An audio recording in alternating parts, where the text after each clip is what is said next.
What is your purpose here?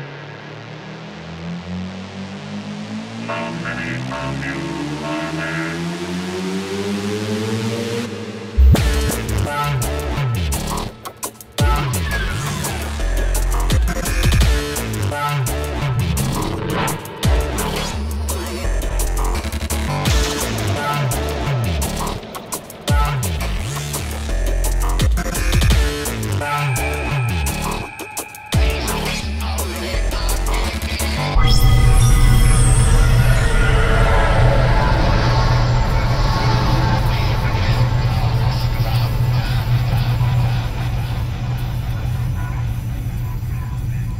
Welcome to Voyage of the Geek for another week, or should I say another month?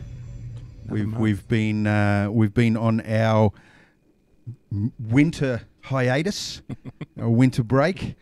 Winter might have broke us. Yes, and there has been some breakages. It went both. There was a bit of back and forth. Some personnel breakages and things like that. But we're back, refreshed, ready to go. We all spent time in a Turkish prison.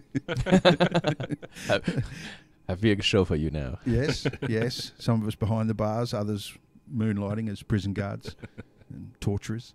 Tonight we're having a look at an 80s classic. Not sure where it fits into the genre field.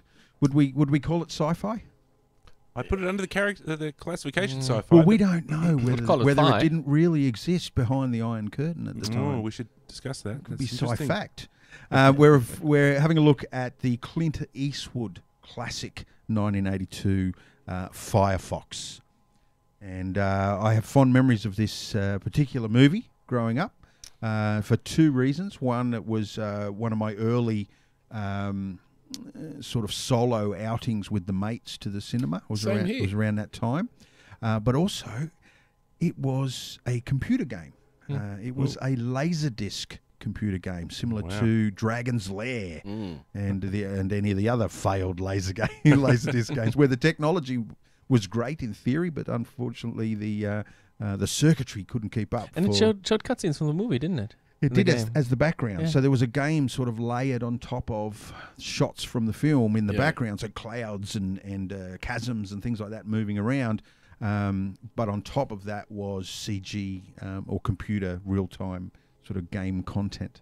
But it was a terrible game, but it was an experience to sit in. It was basically just QuickTime events, what we would now call Yeah. You would launch if a plane came in front of you or a missile and you hit the plane, it would tell the laserdisc to jump to a certain time on the laserdisc, which would show an explosion for that plane.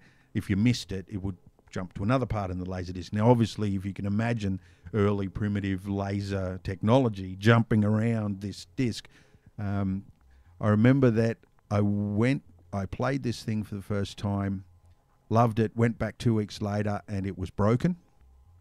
The laserdisc was broken. Yeah. Went back 2 weeks later, and it was gone. It was no longer in the arcade. And I think that story is common throughout the whole planet. So it was an arcade laserdisc. Yeah, it was a stand. It came. Apparently, they made 5,000 units, and half of them were stand up, and the other half were cockpit sit down ones. And it had a weird. Similar to the early Star Wars arcade games, where you had two handles and you could roll the handles backwards and forwards or steer left and right, and that gave you your axes. And it was a terrible game when you look back at it now. But definitely jump onto YouTube and have a look at some. There is some videos available to see the gameplay. Did that come out pretty much with the movie? Not long after. It would have only been within a year. Yeah, maybe even a couple of months. So, gentlemen, as usual, let's talk about how you found this game. You start off with you, Rik. You mentioned that it was similar to myself. You sort of had an outing in your younger years. Yeah, it hit the nerd button. We want to see this cool plane. I think about 4 of us went to the Katoomba neighborhood town hall thing where they used to show movies, because that was the closest we had in the sticks to a cinema. Blue Mountains Katoomba, Yeah, yeah, that's right. Yeah. And we all saw Firefox, and we were amazed and woo, and Yeah. you know, as 12, 13-year-old boys are. Yep. We're pretty impressed. So you liked the film back then, Yes. and you obviously seen it recently. Yep. Is it much different? Yes. Okay. Do you have exterior influences in that opinion? Were you fending off anyone else's opinions? As per usual, Beck watched it as well. The silent fifth member of the panel Yep. on any given review. She couldn't believe how boring it was, and she thought it was a travesty that we even suggested it was science fiction. And based on probably the last couple of films she's watched, she made me create a new list of films to suggest we watch, because she's her exact quote was, she said, "Tell Dave I'm sick of seeing boring crap." Yeah, like I picked it. Dan, who picked this movie? Dan picked this movie. Thank you very much. But I was in agreement. I thought it was a pretty good film. I don't see it. I don't see her. Well, she's right about the boring part. Realistically, there's only 15 minutes of excitement. That's what I was surprised about. The third act. In my mind, half the film was, being in the plane doing all this stuff. Nah. And I'm watching You were a the film- different person back then. Yeah, and I'm watching it going. The 80s were a different time for movies. Yep. Movies were How shot at did different... 11-year-old Rik actually watch that movie then, considering Well, that there is 2 acts worth of talking? That's exactly what Beck asked. How did you, as a 12-year-old geek, sit through that political thriller to get to your little nerdy bit at the end? Yeah. Was her exact words. Although I did watch And I that did. I know I was movie the same. with I my did. 13-year-old son, and I was amazed and respect him for sitting through it. He likes films about airplanes, so he was keen to see it. And 20 minutes into the movie, I would have not been surprised if he had just gotten off the sofa and said, "Dad, call me when something happens." I have a theory. I have And a he didn't, he theory sat about through it. I think they set it up. We're going to talk about this in more detail, but I think they set it up really well early on with the crazy pommy guy that we saw recently in Krull. He was the old boy in Krull. No, the English guy. It's the same guy, Freddie yeah. Jones. Yeah, Freddie Jones. He sets it up really well, and by the way he lays out the technology and says that this thing can travel 8 times or 6 times the speed of sound. It has it's completely invisible. It to radar and all this sort of stuff. It can deliver nuclear weapons into the heart of democracy, and its weapon system is completely controlled by your thought patterns. And they set that up in the first 10 minutes of the film, and so then you're hanging around. You're invested. I got to see this shit. I got to see what this thing is. I think that's all I can put it down to, because you're right. It is really just Cold War espionage shit going on for 80% of the film. Which I kind of enjoyed, to be honest. I didn't mind it. Yeah, but when I realised that I was going to have to wait, I thought, well, I'll just forget about the whole science fiction and I'll just enjoy it as a. Yeah. It's not really science fiction, or at least the last act, I suppose, could be science fiction, Maybe perhaps. But it might be better as a thriller. I call it a thriller. Yeah. A dramatic thriller. Yeah. So Dan, what about you? Look, again, as I've said before, I don't think I saw it in the theater. I might have watched it on VHS later, some weekend with my mates. I don't have a strong memory of the actual watching of it, but it stuck in my memory. That's why I suggested it later on. It was like Firefox. That was a thing. And I had a positive experience, positive memories of it, and remembered it as a cool movie. Yeah, Yeah. and it was Clint Eastwood directed, Yeah. acted, I think produced as well. And wasn't his first outing as a director, but it was soon after It his was one first of his, outing. I think, his 3rd or 4th film. Yeah, that he yeah, directed. and he had the incredible fortune of actually being involved on films with incredibly good directors. He cut his teeth early on with Sergio Leone and learnt great cinematography and things to look for in lighting and pacing and those sorts of things. And and he'd had an incredible experience. I think he'd done, before he directed his first film, he'd done like 80 films. A lot of them were straight to, matinee type things. If you look up images of him, you've seen him in films when he must have been 19. It's crazy. His history is 20 or something. Or yeah. Yeah. But certainly some of his signature as a filmmaker is in this film. What about you, Tom? You mentioned you watched it with one of your young'uns. I watched it with Daniel. Had you seen it before it? No. I heard that we were going to do the show. I think I got a Skype from you saying next show is on Firefox. So I thought, okay, let's check out what that is. Let's see this. Clint Eastwood sounds good because he usually does good films. So I was keen to see it. And this is a Russian-American film that didn't involve Germany, East and West. Oh, lots of German actors. Well, yes, there was. Yes, they filmed it in Austria, and they've got lots of German actors in this movie playing the evil Russians, of course. Yes. Yeah, there's some incredible accents in this film. There's a diversity of accents. One can only imagine that Russia has lots of different dialects. Yeah. I don't speak Russian, but I could tell when somebody was speaking Russian with a German accent. I could tell. Yes. Well, this is let's look that up. Yep, it's German accent. German actor, you can tell. Some of them were really bad. Yeah. So we're going to have a look at the narrative for the film, and this is actually quite a narrative-driven film. And as always, we sort of use the narrative to guide us through the talking points of the film. We're going to try to introduce to the show, Dan and I have discussed it, we're going to try to introduce to the show probably a little bit more formally in the coming shows, more of a time ticking clock for us to work our way through the acts, because some of these films we've been here for 2 hours talking about, and we've seemed to find the pattern. What's the pattern, Rick? The worse the show, the worse the movie, the longer. The worse the movie, the longer the show. More to talk about, but also the better the show, I think. Yeah, that's right. So we need to try to find some happy medium there and bring the show back to something that's a little bit more digestible. So yes, we'll have a look at the narrative, and Dan likes to guide us through the story beats of the film. So take it away, Dan. Where do we start with this one? Well, we might just back up quickly and just do the tagline. Oh, yes. Have you got a tagline? I found a tagline. I can certainly have a quick look. See if you can find a different one than what I've got. So I'll read out the one that I've got. What have you got? Okay, here it is. The most devastating killing machine ever built. ...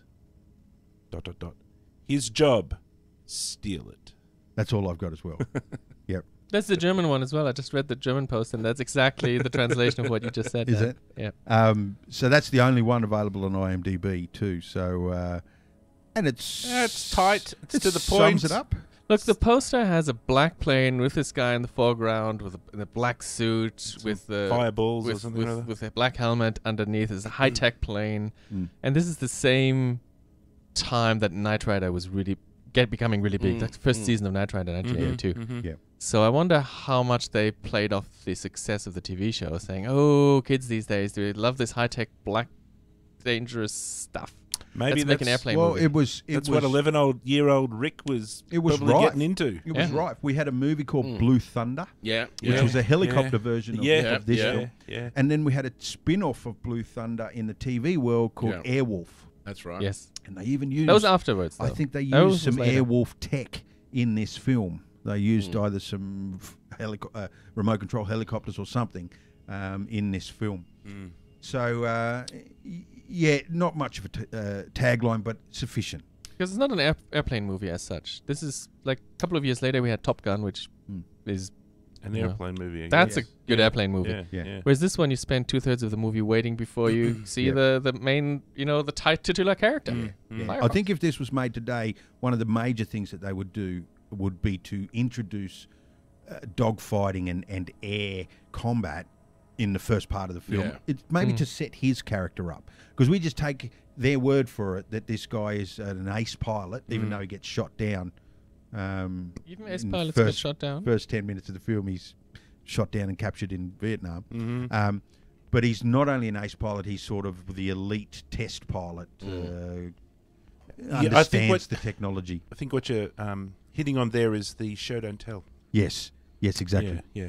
All right, so the intro. There's an intro. I've sort of divided it into 3-act structure. seemed very natural fit. So there's a little intro sequence where we see our hero. What's his name? Gant. Yes. Gant. Mitchell.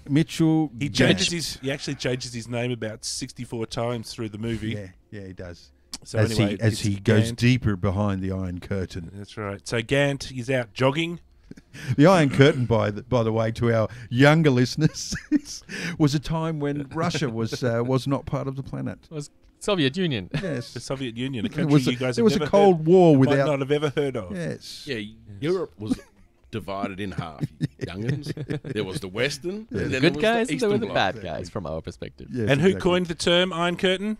I can't remember. Winston Churchill. Winston Did Churchill. he really? Yes. Because when the Berlin Wall started being built, he said an iron curtain has is falling fallen upon Europe. That thing stuck. Mm. It was a meme. He coined that It's phrase. a 1945 He meme. did too. He was a meme master. He was a meme yeah, master, yeah, he's a exactly. meme boss. That's right. Okay, so there's a chopper, black chopper. Pop, Yes. pop, pop, pop, pop, pop, pop, pop, Yep. pop. So our hero's just jogging through the outback in the woodlands. Now, have we seen the black helicopter and our hero out in the woodlands quietly chopping wood with the birds absolutely. and the bears? Absolutely. Yes. It was later. Commando, you're referring I'm to. talking about Commando. Commando. Has to be Commando. One of the worst examples of continuity in cinema history is Commando. Like, if you want to show students how important continuity is in a film, you just show them Commando. It's terrible. But yes, I remember seeing that in Commando a few years later and thinking that they've just stolen that straight from Firefox. I'm pretty sure one of the Star Treks has Captain Kirk out there on a set somewhere chopping some fake logs where he's retired from the... That's him. That's the film where he makes his own heaven. Yeah. You make your own heaven, and that's his idea of heaven. That's Chopping wood. Star Trek Generations. Generations, yeah. So rather than drive up with a car or send him a letter or something, they send up a black helicopter after him. Mm-hmm. And he's already a little bit crazy because he's, PTSD or whatever. Well, we get introduced to a pretty critical character aspect, don't we? He manages to jog into his house, which is a really remote sort of location. In a swamp or something. And the Picturesque first thing swamp. he does, he grabs a gun off the mantelpiece, hides in the corner and proceeds to go into a post-traumatic flashback scenario where we see he got shot down, he was taken prisoner. And the biggest aspect, I think, of the flashback was how much trouble he had with the napalm bombing of the little kids. Yes. In his rescue attempt. Yes. When they rescued him, they napalmed the little kids in front of him and stuff. So it was a disaster. He got shot down and then he got captured and then they rescued him and they blew up some poor little kid. Yes. And he was freaking out. Mm-hmm. So after he has his quick freak out dream, what's the immediate scene that comes back when he comes back? When he comes back to And reality? he has a gun in his hand. And he has a gun in his hand. A loaded gun. Cocked and loaded. It's the helicopter Three pilot. aliens. Yeah, three giants. Two of them alien looking. With their faces right in his face looking at him. With their bloody shields With their down and visors helmets down. off. Yep. Their giant mustaches. This is all If safe. he had shot them right in the helmet, I would not have been surprised. Yeah, exactly. All right, so they calm him down and they gather him up and take him into the helicopter. Okay, so that's the intro. That sets up our character. Yep.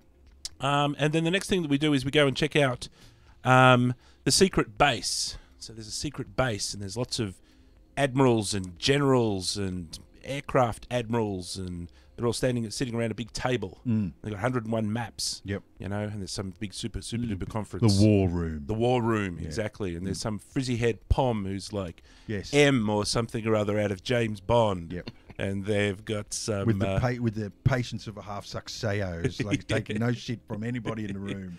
yeah, because he knows better than all the generals, because yeah. he's got his finger on the pulse. And that formula is common, isn't it, for that era of film where there's always some uppity pommy in the corner that's calling the shots, and he's nowhere near as important as all these generals and chiefs of staff and all this stuff, and yet he always puts them in their place because he knows better and he has better statistics. So they've got a projector and they've got a black and white scratchy little photo up on the screen, and he's saying, that there is the There's Firefox. a satellite silhouette of something.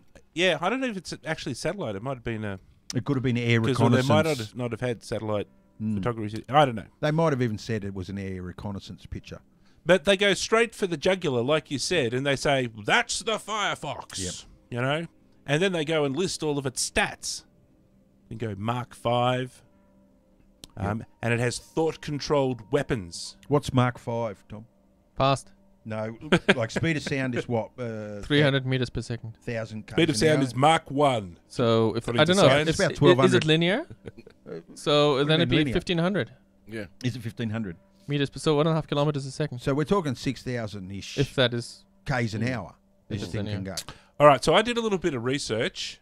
It's ridiculous. That's speed. redonkulous. That's like Yeah. crazy. Yeah, if Like- you wanted to turn, you would need a continent yes. to let's turn. say you wouldn't be flying very low through canyons, would you? No, absolutely But not. just wait and see. You'd have a fraction of a second to dodge a mountain. Yes. And your plane would probably burn up and rip apart. Yes. But I'll talk a little bit about planes later on because we've got some interesting stuff on that coming up. Okay, so a secret message from that they get a secret message that Firefox would be flying, but they couldn't pick up anything on radar. That's right. It went missing on radar. Yeah. They knew that it had taken off and had landed, but during the flight they lost it. That's right, and they have to calculate when it comes back, and that's how they figure out how fast it can travel. Yeah. And then therefore they also guesstimate that the Firefox is invisible. So I was sort of thinking to myself, you know, Stop absence bomber. of evidence is not evidence of absence. Yes. They sort of, Yes. we've detected nothing. Yeah. So we think it's got anti-radar Therefore, capabilities. yeah, that's Exactly. right. Despite the fact that the pilot could have taken off, gone around the airfield and landed again. Yes, or it could have actually been nothing. No, but they do have a lot of information already. They obviously had Russian. I mean, they have their connections They have there. There's people lots of inside. information that they've already got. They Yeah. got the technical specs of the airplane. Mhm. Yeah. They just want the prototype. I took it that way, that they Yeah. knew that it existed, they knew that what it's supposed to do, but they didn't have any evidence until that flight, and then they realised, oh shit, this is the real They deal. know the bloody size of the pilot. Mm, They that's know his body size, That's and right. Yeah, true. they know everything. Yep. And they're also in contact with some traitorous rebels in the Firefox development group, the scientists, right? Yep. And those guys have sent out secret messages, and they've been picking up these secret messages somehow, so that they know what's going on. Speaking of size, that's one of the reasons why Clint Eastwood is chosen for the mission. Yep. He fits the suit, Fits the suit, and he speaks Russian. That's right. He was specially trained for, His grandfather was Russian. His mum. Speaks His- Russian his his fluently. mother was Russian, or and something. that's why he and a bunch of grandfather other as well, pilots probably. were specially trained in case. That's right. They mentioned saying that they were part of some group. After the Second World War, they were trained to recognise and use foreign technology. Yeah, something like that. So M says, we got to go and steal it, right? Okay, so all the generals say, yeah, rip up. Yes, we're going to do that.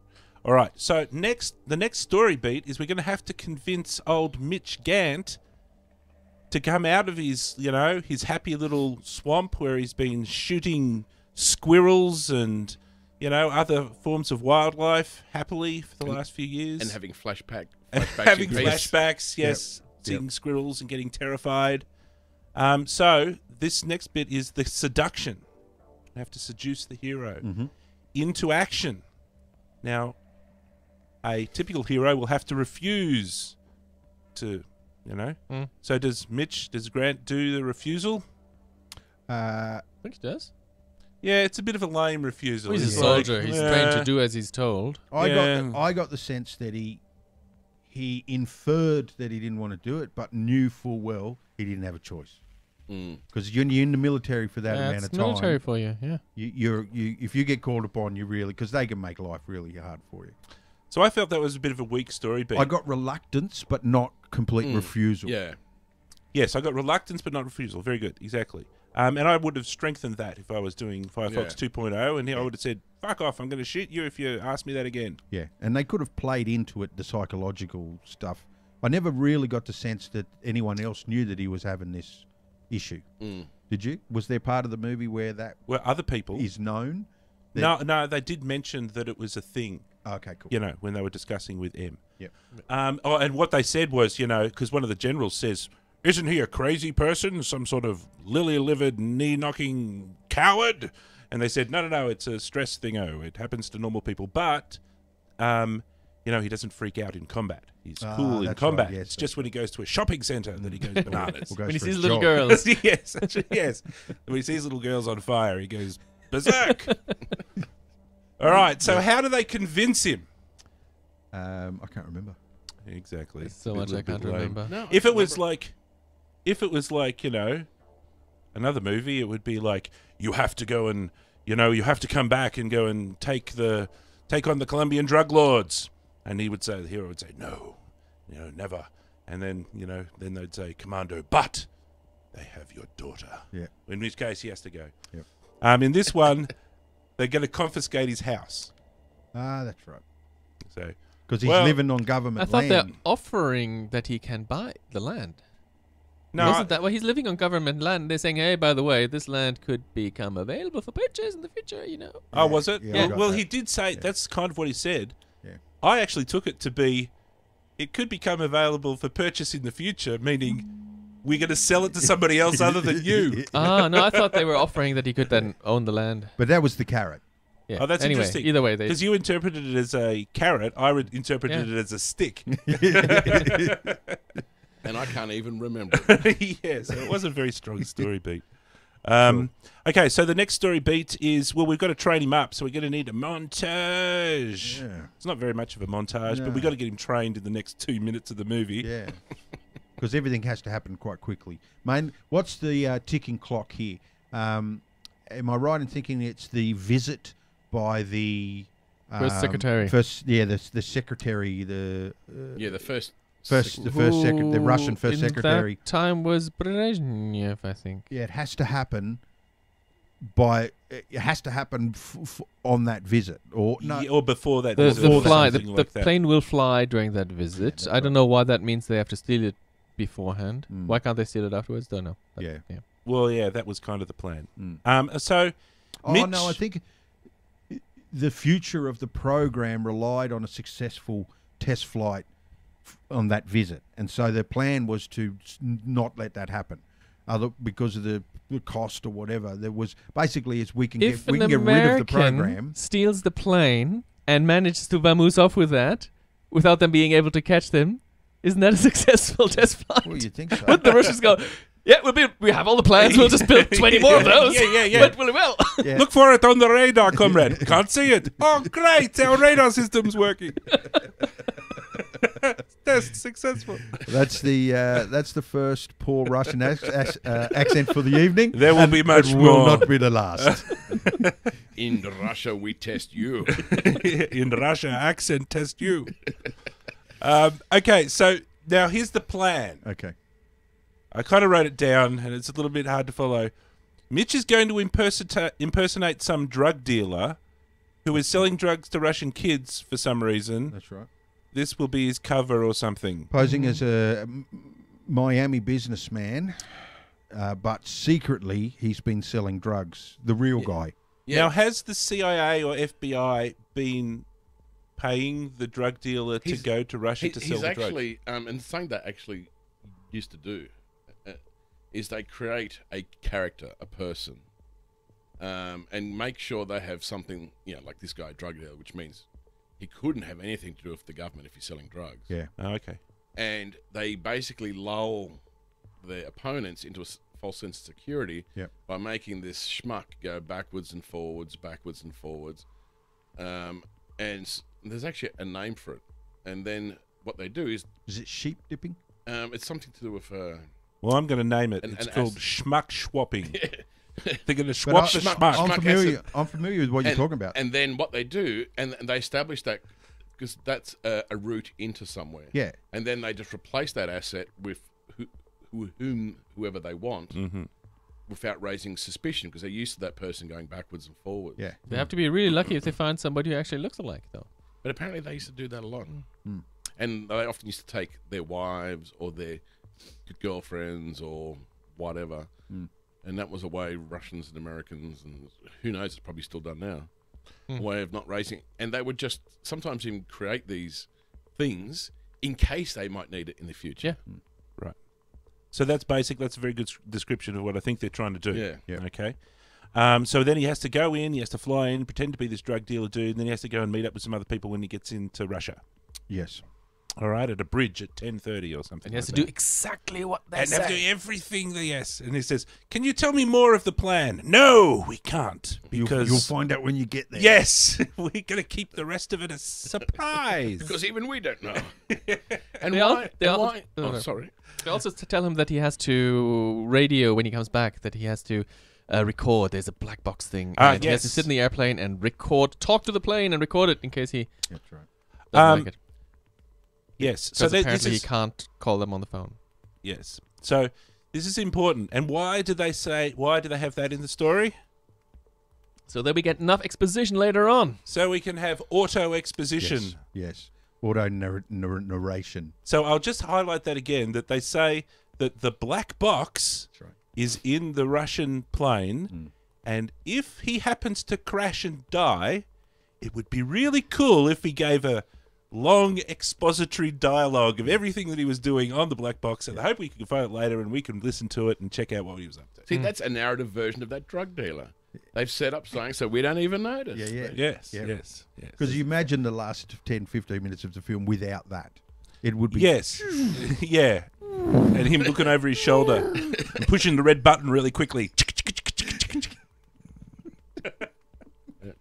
And humming the Spanish flea to himself. That's He right. flies over the Arctic. That's right. Even so, I've got a complaint because when we get to that point, when he's flying the ship, he starts talking, you know. And now I'm going to be pushing the red button, and I'm thinking to myself, I hope this works. Anyway, time to look to my right a little. And so he's doing all this exposition dialogue, but he doesn't remind the audience that he has to do it for the black box. And it would have been really nice if he said, all right, I'm going to start this friggin' recording for the goddamn black box. Are you idiots listening? All right. And then off he goes. There's one other thing he has to do in his training montage. So we've got the black box exposition. We've got the secret plan. He's going to need the magic artifact. Yes, he gets the Mustache. radio. Mustache. Oh, the Oh, no, mustache. it's two magic artifacts. Sorry. He's going to have a small caterpillar attached to his upper lip. Yep. Yes. The disguise was quite literally a Groucho Marx mustache instead of reading glasses. And they had to have a whole special person to come in and carefully attach that. Yep. An expert. It worked. That's It all you needed to get behind the Iron Curtain. Fake mustache. was an iron mustache. That's the days when the CIA didn't have budget cuts. They could That's have it. a person Yeah. whose speciality was moustache. Yeah, that's right. He spent all the money on the radio. So he gets a magic radio that will take him home. And it also picks up Communist FM as well. So we can listen to some tunes. All right, then. So that's probably what I think is the end of Act 1. So we're all set. And then I've got what I suppose is the next story beat, crossing the first threshold. So we're in Russia. At the airport. At the airport, and he, he has to go through the first checkpoint, and guess what? They pull out his transistor radio and they shake it, and there's this tense moment when he's looking at it, and they put it back in his bag and let him go. All right, so then the next one is that he gets into a taxi and he goes to his hotel. Now, he did something strange. He told the taxi driver to stop before the hotel and he would walk the rest of the way to the hotel. Didn't the taxi driver inform him that they were being followed? No, but he found out. He looked over his shoulder. He knew he was being followed. Yeah. And he was even told in the exposition at Act 1 that he would be followed and that he should make sure that he remains followed. And That not he to lose them. Mustn't lose them, Yeah. yes. So why on earth did he stop the taxi And walk across the and park. walk the rest of the way? That confused the hell out of me. In an airplane for bloody 18 hours, you want to stretch your legs. Yeah. Yeah, it was innocent. It was non-plot driven, Dan. It was just logistics. You want to take in the sights? Yeah. All right, so Moscow then breeze. the next thing we have to do is we have to catch up with the bad guys, which is the KGB, and we catch them mid-sentence in the middle of their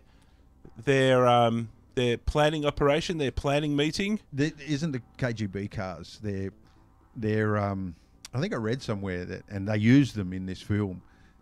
They used them in Rocky 4 as well. Like the KGB used these black cars that apparently the public can't buy. Ah, And so the company that makes those cars only made them for the government, okay. right? So those black KGB cars are always the same make I and think model. the black leather rain jackets nobody can buy either. They're only for KGB agents as well. They're so iconic, those cars, and it's as if you can't tell the KGB are following you because they all drive the same cars and no one else can drive The those same cars. ugly, crappy, uninspired. It'd be like the secret police only driving white VWs or something. Yeah, It's like, yeah. well, you're not real secret, are you? Well, it's a part of intimidation. If you know you expect the that's the way they KGB, work. that you know they're there, they're watching you. Yep. No one expects the KGB. All right, so there's a bunch of KGB agents, and they're sitting around in a big table, and I kind of like they're caught mid exposition, and so I thought it was a bit lame where they're like, "Yes, Comrade General, that will be an excellent plan that we will implement tomorrow, and I'm absolutely sure it will help with the stuff that we're doing." And then, it's like, okay. Do a better one next time. It didn't sound like they were The accent needs to mid-conversation. be better than. That was my best one, man. Comrade. You got to roll the R's. Lean on that R. All right, so Tavarish Danovich. the thing that they already know that there are traitorous scientists working on the Firefox. That's The- right. The KGBs.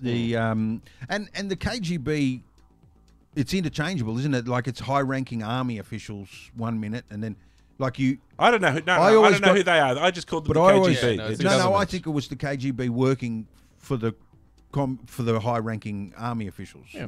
Like there was the army that were calling the shots, Mm. and the KGB were the foot soldiers for the. And Yeah. mate, isn't Government. that the way it worked over there? I don't know. I got a feeling that Mhm. I don't know. Mm. I'm not asking any questions at all.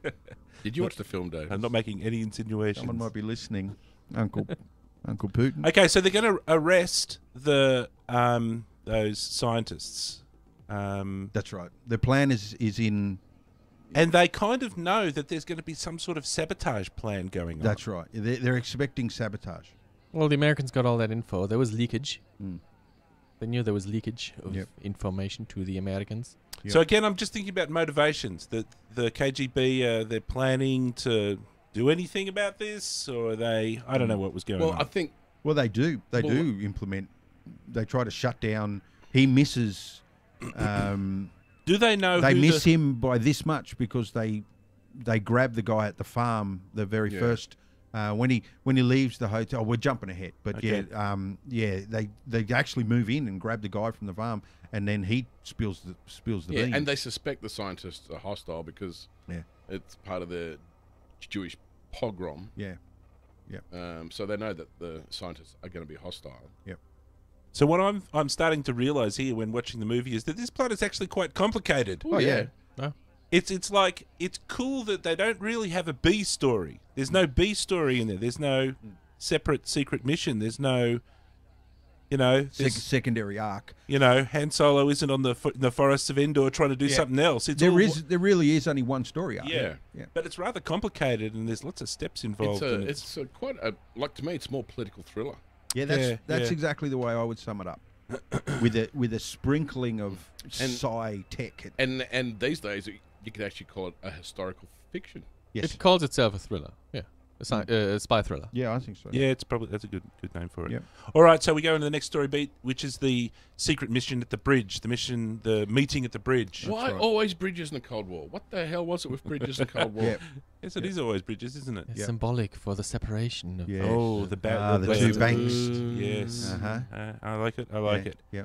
And they have So he only knows that he has to meet someone at the bridge. yes, That's all he knows for this mission, yes. is that he has to get in, he has to act as a certain dude that happens to have a mustache, Sprang or Sprong or somebody or other. and meet some people at a bridge. He Yes. doesn't know the names of the people that he's supposed to meet at the bridge, He just has to obey them without question. and he has to make sure that he's followed to the bridge. And Yes. they make a big thing that no matter what happens, obey them. Yes.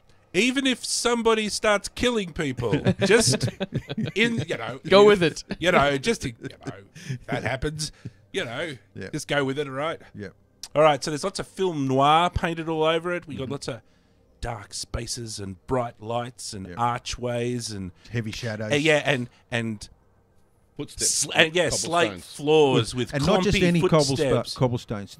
They have to be wet. Yes. There's a crunch when you walk on a wet ground in a Cold War movie. It's always there's a crunch, because it's got recently snowed or recently rained. It's the Cold War. It's a cold and wet war. Well, yeah, it has to be miserable. There's place. puddles It's everywhere. like no one would ever want to live there. That's the Only American way of puddles. looking beyond the curtain.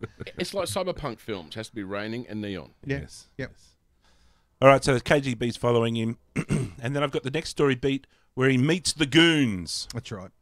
There's a bunch of goons, dark shadows, big human lumps. There's some goons, and he somehow manages to meet the goons, having been followed, but not been followed close enough that they aren't just right there for him to meet them in front of them. That's true, and that's a very critical plot point that it happened to work With out what's that way. about to happen. Yes. So what happens there? So Grant... we meet the real... Yes, the real Sprong or Sprang. Spragg, I think. Spragg. That's it, who is the drug dealer from Miami. Yes. And so they beat the shit out of him in the face and kill him. Yes. Right in front of everybody. Is a disposable asset, much like Donald Trump. If it was shot today, he wouldn't be a drug dealer. He'd be a pedophile or something like that from Miami. Yeah. So they turned a blind eye to his side activities. Possibly sponsored his activities. Possibly, and blackmail and have him used for their bidding. So they beat him in the face with an iron pipe. A lot. And it's all horrible. And then they peel off his excellently attached mustache, take away his passport, which is Gavin Spang, put it on the dead body, push him in the river. Yep.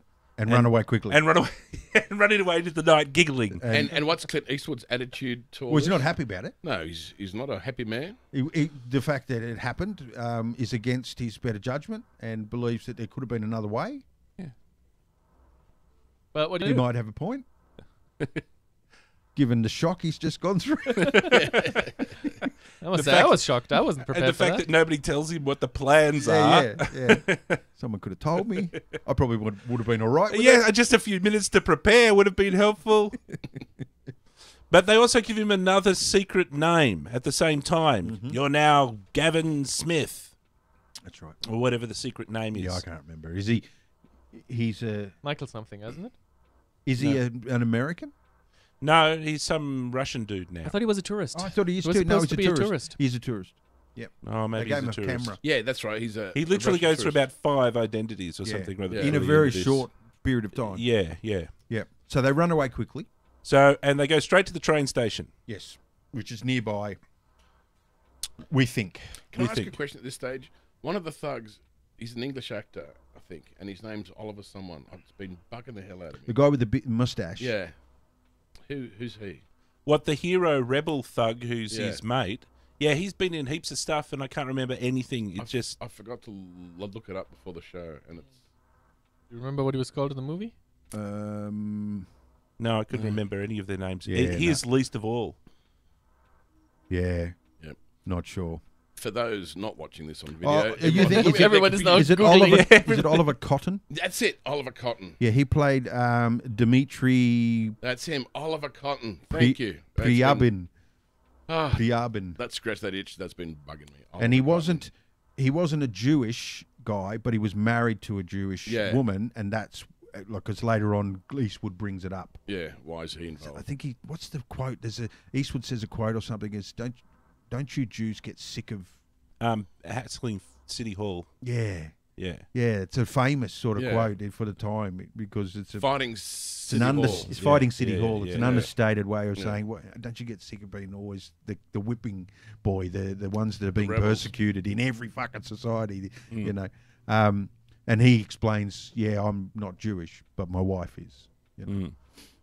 All right, so they go into the train. They catch a train, and there's a long sequence of running and hiding on trains, and there are guards everywhere, and looking out windows and seeing more guards, and looking to each other, and looking And the back. tension was pretty high at this point in the film, wasn't it? Like there were cops everywhere, and with Alsatians and big machine guns and yeah, everything. they look pretty serious. And our rebels that are guarding him are there all deadly serious, and good old Mitch is looking a bit worse for wear. Where did they shoot it? Do you know where they shot any of these Russian? I know they shot a lot of it in Austria, so I think Because everything that's... I think they only shot in America and in Austria. it definitely had an authenticity of the trains that they were using and the you know the train stations and stuff like that were not very American or not very English. All right, so in the train station, you know, they have to get out of the train station, and the hornet's nest of KGBs are all buzzing around because they're trying to work out what the hell's going on. And he goes to the loo. He's told to go to the toilet and just chill, baby. Because he was looking a bit stressed. That's right.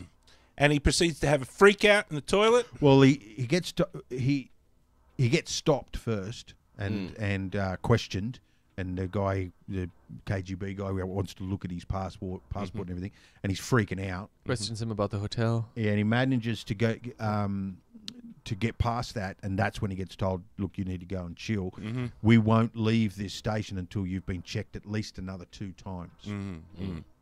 All right, so he's down in the loo, and he has a bit of a freak out, and there's an extra KGB guard goes down to the loo and sees him in the loo and asks to see his papers, please. And what happens? The guy doesn't like the papers. Yeah, this he time. says, "No, they're no good. The papers are no good." And so, the KGB guy was probably stirring him up. Yep. Probably, Pushing his buttons. pushing his buttons.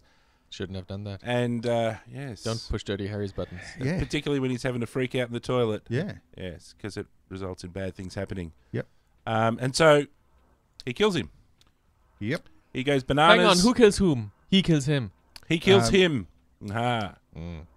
Eastwood kills the Russian cop. guy. The Russian guy. Yep. There's a bit of a kerfuffle. Bit of a kerfuffle. He thinks he's going for his gun or something or other. Was the KGB guy Yeah, I going think for he his was. gun? Yeah, I think Yeah, he he was had a going gun. to. Yeah.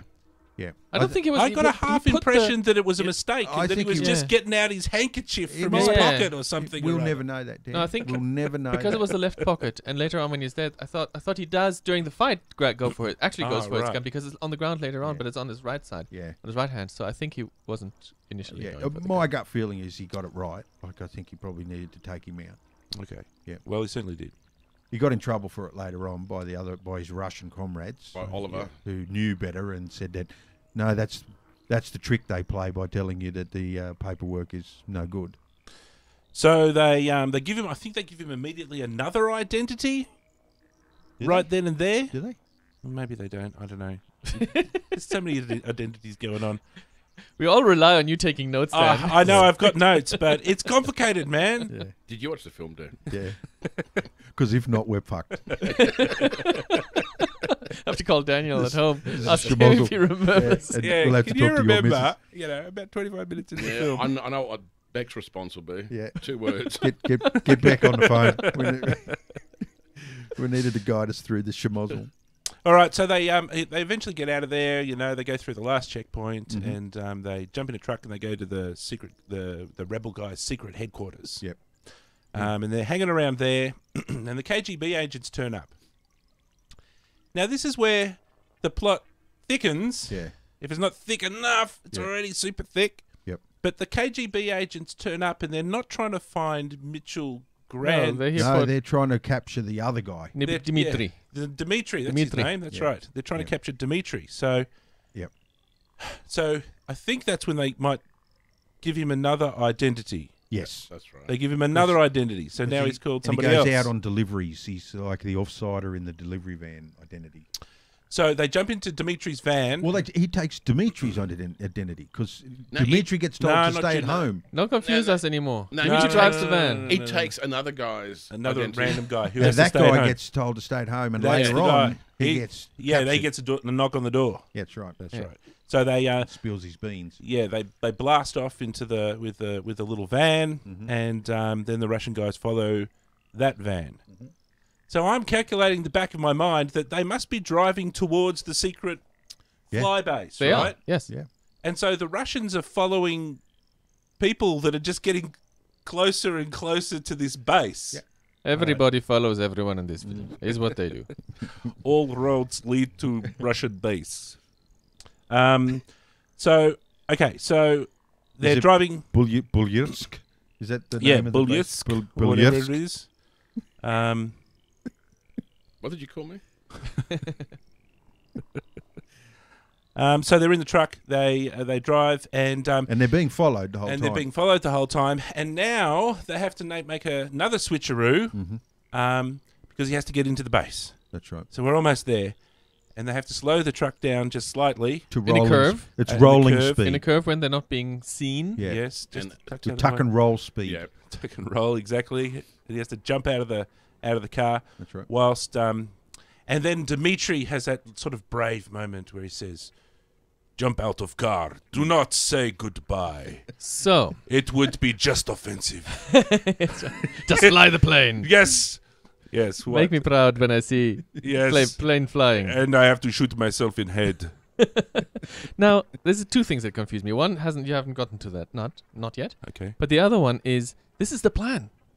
Yeah. They're following the plan. Uh-huh. Clint Eastwood was supposed to drop out at that curve because there's the next guy waiting for him. Yeah, just over the hill. So they're exactly following the plan the entire time. Yeah. Yeah.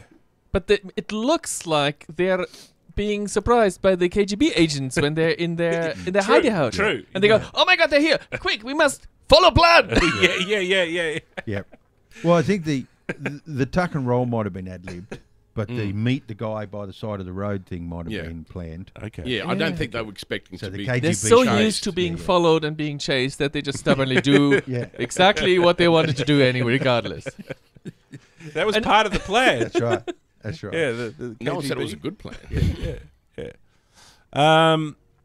Okay, so And the other thing that confused me, because it comes now, Yep. is he takes on the persona of a general or mayor or something, high-ranking, Yes. Army yes, officer? we're he's slightly he's a that's slightly captain or ahead after colonel Slightly ahead. Yep. Something. but then he sets the dogs and the guards on Dimitri, doesn't he? Because Dimitri is mate, over there, That's a good and point. he goes, That's actually "Check over there!" That's a There's- I never thought of that, but you're right. You're right. He Isn't that what he orders does? he orders extra dog patrols on the outskirts of the airfield, which is where Dimitri is. Dimitri gets eaten by dogs. which is why he needs to put a bullet in his head at the end. Yep. Yep. That's a I good didn't- point. It's I didn't American arrogance. I didn't think those dogs and those guards were related to the ones that chased. There might have been Dimitri down. different dogs. Yeah. I think he's just setting that patrol away from him. Because there might have Party been pooper. miles between Yeah. the two, because there might be just a lot of dogs. No, Probably, I like yeah. to think that Grant had secret orders. And But his I do secret like- order, he pulled out at exactly 3 o'clock and he says, "Make dogs eat Dimitri."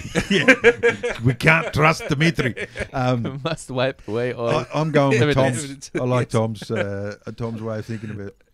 Even that he just doesn't even know, like he didn't think, does it? That American cowboy Yeah, attitude. yeah. Send some dogs over there. Yeah, yeah. I'm in. Dimitri, what? What are you doing? Or he's just so into his character that he's like, what should we do, Captain? Well, Yeah, I'm captain. double the guards. Yeah, I hear somebody's stealing plane. Yes.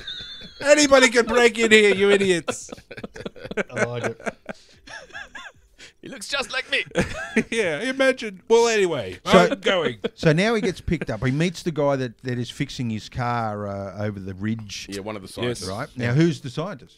Aha. Aha! Jew. Yes. Some Jewish Who is he? scientist. He's a German scientist in other movies. He's a German. He's a German. He's a wizard scientist he's in a- other movies. He's an SS leather coat wearing Yes. Indiana Jones amulet hand guy. Bearing. Yep. Ah, it's the hand guy. And more from the famous, I but didn't recognize that's him. not his famous role. The famous role was from Red Sonja. When Yes, he was, his best role. He was the henchman from the arch nemesis chick from Red Sonja. Exactly. Oh, I hadn't recognized him. So he does all of those roles. He's a bit of a Good. character actor. He plays the professor-ish doctor, sort of Russian. Strangely, he's playing a good guy in this. Yeah, yeah. He's normally the snivelly bad guy. They're normally the two roles. He's the snivelly bad guy, or he's the Russian or German doctor, or he's some kind Yeah. of professor. Ronald Lacey. Yeah, that's him. What else is he in? Can you see a couple of other? He is in Raiders of the Lost Ark, Red Sonja, The Adventures of Buckaroo Banzai as president. What's he? He's the president with the asshole operation. I never realised that. No. Okay. So he's been in a lot of the movies. He's we've been done. all of the movies that we've done. He's Every one of he them. is the common thread to our show. He and John Carpenter. Yep. So All right. Clint Eastwood gets shoved into the boot. Yes, into the boot, and he gets taken into the base, and there's a bit of a sneaky moment, and everybody's, ooh, will they find him in the boot? No, they don't find him in the boot. So he goes in, and then he goes and gets handed over to the chief scientist, rebel scientist, Baraklavov, somebody like that. Baron Klavov, Baraklavovich, Sure. Buckholz? Baranovic. No, it's not Balavovich, Piotr That's Baranovich. it. Nigel Hawthorne. Nigel Nigel Hawthorne. Hawthorne. Very famous English actor. Also Been known as, what's his name in Yes Minister? He was in Yes Minister. That's exactly right. Can't remember it. Basil. No. Humphreys? Humphreys. Yeah. Humphreys. Yep. Yes, Minister. Madness of King George. He was in Demolition Man. He was the guy that was trying to put society back together and made it so that you couldn't swear and all this sort of stuff. Oh, we got to do Walking Demolition. around in a toga, a kimono. Oh, we got to do Demolition. That's a good film. I Um, think we'll like that one. Yeah. We can't do it.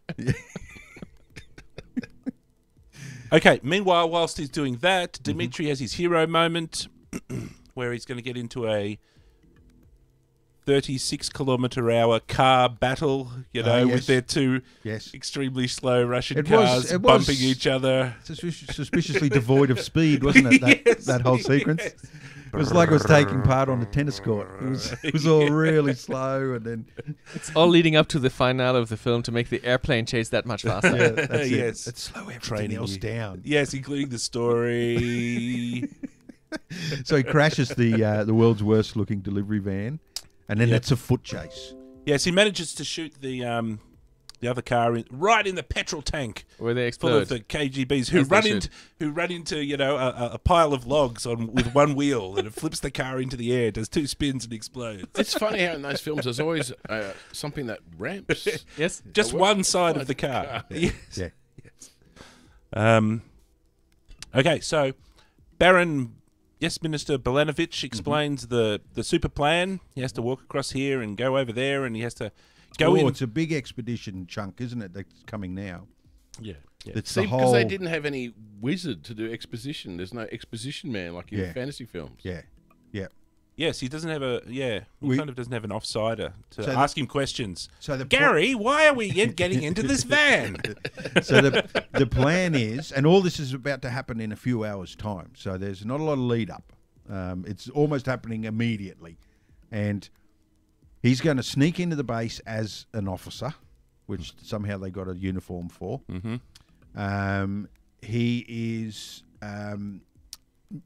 to go directly to the change rooms. Yes. Right. He has to strip down to his undies and hide in the shower. And hide there for 3 hours. until he hears some kind of an alarm, because they're going to set a fire in the hangar, As a distraction. and they're going to try to take out the second MiG, which is a big plot point that we find out in this exposition. Oh, by the way, Because this there's is the two by of the them. way moment. That's right. There's 2 MiGs. Yes, there's another one under construction, but don't worry about At which point you know exactly that there's going to be a dogfight at the end of the film. And you're like, yay! Yep.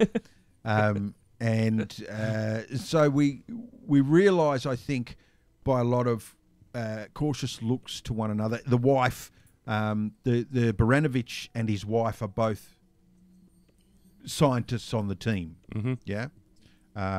And we realise through a lot of cautious looking and staring into each other's eyes that they're not long for this world. Yeah. That they know that this is almost a one-way trip for them. They're very brave Yes. people. Yep. Okay, so the next story beat I've got is shit gets real. Yes, it does. Okay, so the KGB start to put 2 and 2 and 2 and the other 2 and all those other 2s together. Mm-hmm. And even King KGB, who's the boss of the KGB, actually runs into our hero, and that's where he Very famous Imperial captain in Star Wars. He managed to survive Empire Strikes Back, despite losing the Millennium Falcon and all these other things, and was in the opening scenes of Return of the Jedi. When Darth Vader lands on the Death Star. Yeah, that's right. Yeah. He's the captain that comes and greets him, and he's informed that the Emperor is visiting in person, so you better up your game. Double your efforts. Yeah, he's the guy. He's the guy that's calling the He's shots. the guy who doubles his efforts. for the KGB. Puts it all together. Yeah. And so now they familiar. just start to realise that, about what's going on, because they start to get reports and they've got their computer system that's getting pictures and they're putting everything together. And they've got a drawing.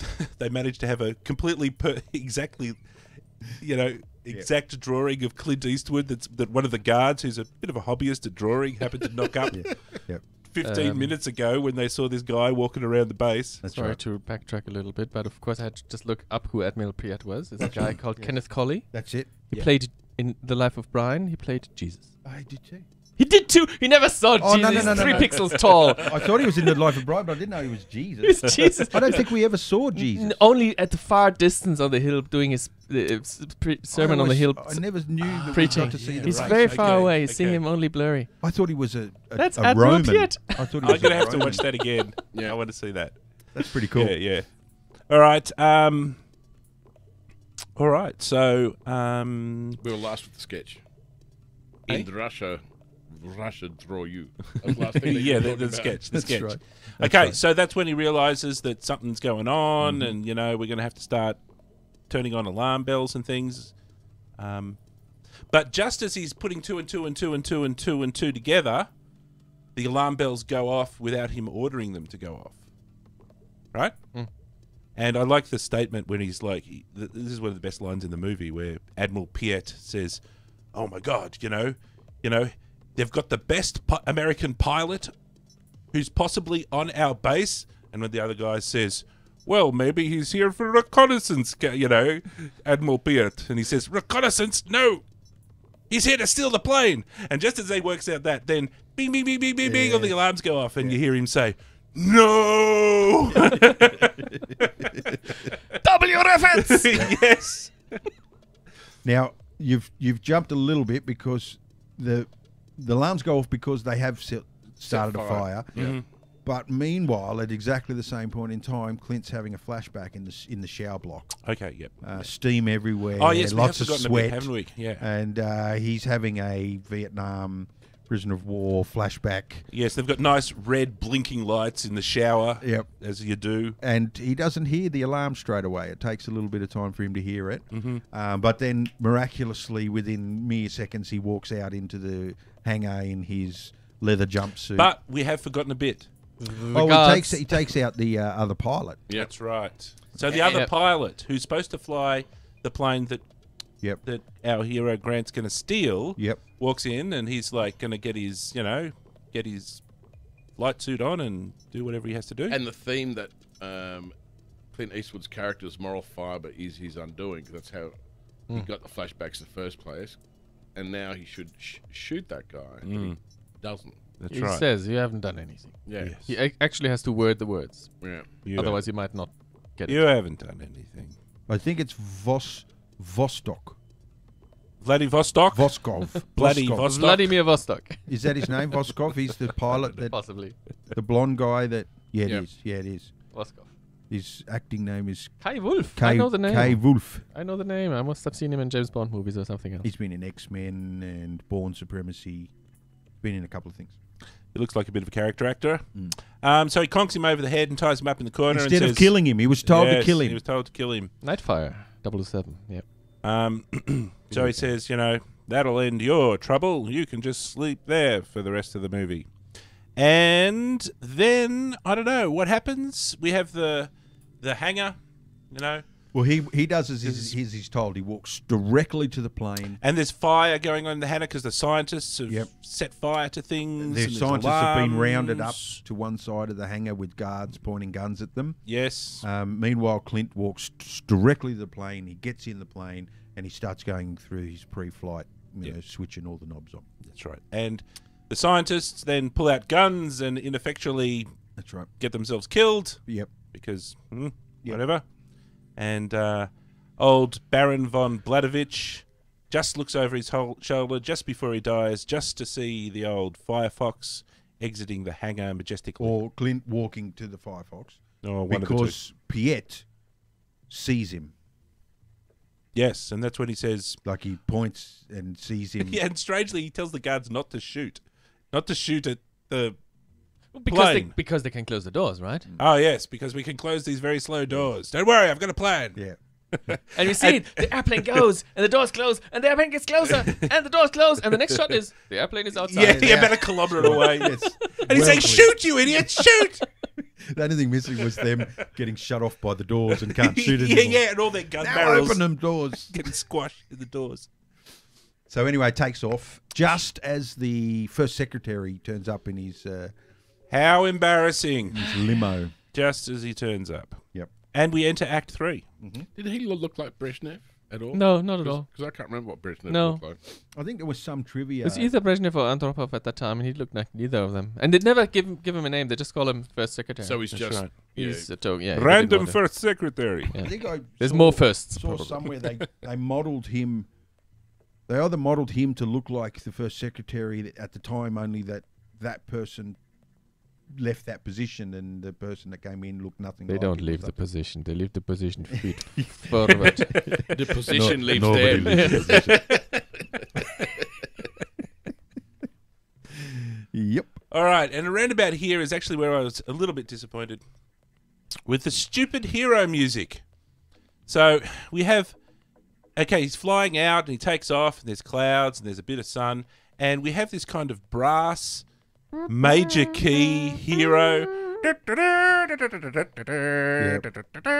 little bit out of place. That Yeah, the soundtrack very out of yeah. place. I'd rather Yeah. have some synth, Knight Rider, Vangelis, because it's not hero time. It's Yeah. we're going to get That's real what I would have time. thought. I You know? remember thinking the same thing. It was crescendo-ish music that should it's only just started. And it wasn't a hero time because all the scientists got blasted, Exactly. right? It was now shit get real time. So it Yep. should have been bum, bum, bum, bum, bum, bum, bum, bum, bum, bum, bum, something serious going Yep. on. especially to set up that next act. So, all Yeah. right, here comes the action. Yeah. You've sat through all of this stuff, so all right. So now there's going to be the chase. So this is the exit. Maurice Jarre. And Maurice Jarre does the music, and he does do lots of synthesizers. Who did the music? Maurice Jarre. Oh, I don't know. He who it is. does. Why do I know the name? I know his music. He's done famous stuff. Except I didn't prepare, so I don't know what Maurice Jarre did. But he did. Yeah, he did. Spanish Fleet in the meantime. Lawrence of Arabia? Dr. Zhivago? Ghost? Witness? That's not what I'm thinking of, but that's what he did. Okay. But he's also done synthesizer stuff. Just Mhm. not Lawrence of Arabia. All right, so he's flying through the air and he's got his first thing that they're going to do. So there's going to be a number of story beats.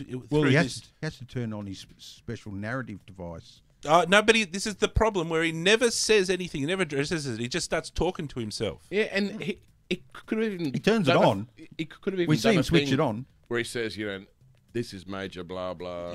Yeah. Something to remind us He that does. I think he does. I Does think he? he says something like, hopefully someone will find this later on or something. He might does. have. He makes some mention because when he switches it on, you're reminded what that thing is.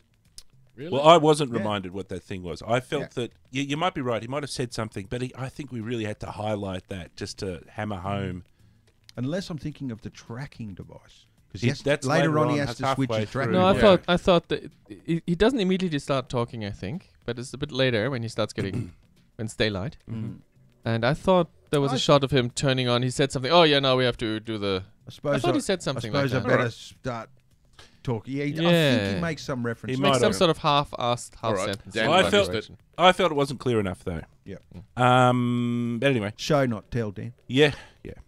And the ticking clock is Ticking clock. Fuel. yes, his Fuel. Very good point. Fuel. So yes, he doesn't have much fuel.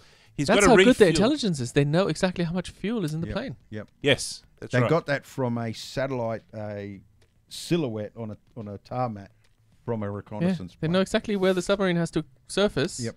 Because that's the limit of the plane. So we now got a kind of a tactical battle, right, where the Russians in their base are trying to catch the That's plane, and they've only got a few moves on the chessboard to Yep. try and find it. And it's a catch it. literal chessboard, isn't it? And I do like that with the light Yeah, coming it up was, from wasn't it, the actually? map. Yeah. They're trying to work out which direction he's gone and whatever, because they have the problem of trying to find a plane that they built It's invisible. that's invisible. You would think that they would probably build into the plane something that they can track that other people can't. A special visibility key switch. I would probably do that if I was, Yeah. making an invisible thing. It depends on how arrogant you are. If you think that nobody can steal your plane from you, I don't know. Can Wonder Woman find her own plane? Let's say. Yeah. I used to have one of those invisible planes. they have these keys that go. The keys, and then you I've still hear got the sound key, when it goes yes. beep, Every now and again, you pull it out. See Wonder Woman throwing paint in the air all down the street. It's got to be here somewhere. Okay, so speaking about invisible, his first trick is to be visible. Yes, That's right. he It has has to to be be. seen. Yes. So there's going to be a number of tricks. So we'll go through it. There's about four or five story beats that happen. And we're getting narrated not only by him, we're getting narrated by by the Russian. by the good guys who are in their own control room, which And looks the a lot. Russians too. Their control Russians as room well, looks though, like more of a NASA type control room, doesn't it? The America, the Ally control room. The Russians are in a sort of an underground bunker. And they're sort of reminding us of the plan as well. Almost similar to a heist movie. You know how a heist movie, they don't tell you all of the plan. They narrate it, Ocean's 11 type Yeah. as you go. Yep. We're getting that from him in the cockpit. The Russians Yep. speculating what he might be doing. And then the Americans. Who are also kind of speculating because they don't know whether it's going to work or they're not. looking for signals of that Yeah. the plan is still going Is working. correctly. So he first makes himself very conspicuously visible to a aeroplane passenger jet, and he flies right past it, heading directly south. That's right. And then as soon as he gets out of their field of vision, he switches on his cloak of invisibility and zips around and heads north. Yep. So that's the first Clever. trick. And flies very low. And he flies very low, Very, very low. because if you sit next to a mountain, you can not be seen. Flies insanely low. That's and right. insanely fast. Which I thought, Well, he wasn't supposed to fly fast. That's isn't that redundant? I thought if the plane's invisible, why do you have to fly in canyons? Well, it's first of all, it's not invisible. It's just I know, partially not radar proof. Yeah, But I suppose they're worried about people spotting him. Yes. they mentioned that as well. The thing. So they were being Right, that very explains careful. that bit. Thank Spies you. everywhere. KGB, as we know, is following everything. Yeah. They're everywhere. They're following little tractors on the field. Yeah, they even have in the film like fishing trawlers with some poor KGB agent who's catching tuna and watching the ocean. Okay, so what's the next trick that happens? Oh, that's right. The next trick that happens is Comrade Super Secretary is going to try negotiations. He talks that's right. him back. Come, bring the plane back. Yeah. It's Can your I- only option. Can I talk Seriously. to the secretary? He talks to Grant, and they have a bit of a discussion. I wish to talk to the pilot Yes, that has stolen my aircraft. the property of USSR. That's right. So he says, "What did he say? Come on, God, just bring it back. you know you want it. Come on. We will give you. You've had your fun. That's right. All right, And you when got they- us. We give you All painless right. death. when they hang up, some subordinate says, "So what do we do? Just blow it out of the sky." yeah. Just gets a bit cranky, instant cranky. So I kind of like that actually in the movie but I didn't think that he had any. I didn't think he had anything up his sleeve. No, he has no No, buying right? powers. No. He had no teeth and claws in that argument at all. Couldn't he have threatened his daughter or something? We know where your daughter is. If you don't bring it back, something might happen. She might fall off a cliff. Who knows? He had nothing to bargain with at all. And you get the sense it was like, well, I got nothing to lose. Had to give it a try. All right, so they eventually work out because the commander. This is what I like as well. The Russian commander's no fool, and when he hears the report that the aeroplane saw the Fox going south. Now you're alluding to General Vladimirov. Vladimirov, And he's one of my Is it- favourite characters towards the end of the film. He's Klaus the guy in the Slivich. control room. Another that German actor. he puts the wind up, the secretary later he on. gives him a serve. Yeah, gives him a serve. And he puts a lot of this stuff together. He realises that Gant is the best of the best. Why would he be seen by a plane flying south if not to send a false message? I believe he's heading north and not south. And Comrade Secretary says, "You're taking an awful risk there, Captain."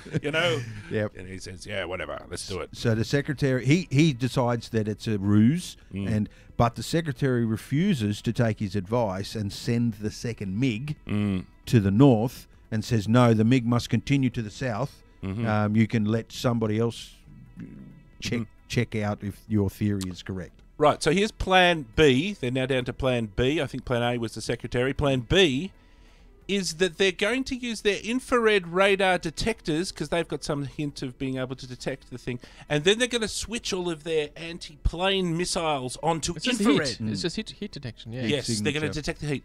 But the thing is that, and now you'll have to correct me about what's going on here, but the thing is that those missiles won't track the Firefox particularly well. No, they track it. They track the engines. No. They specifically say it kind of is a bit dodgy and it doesn't really think it will work.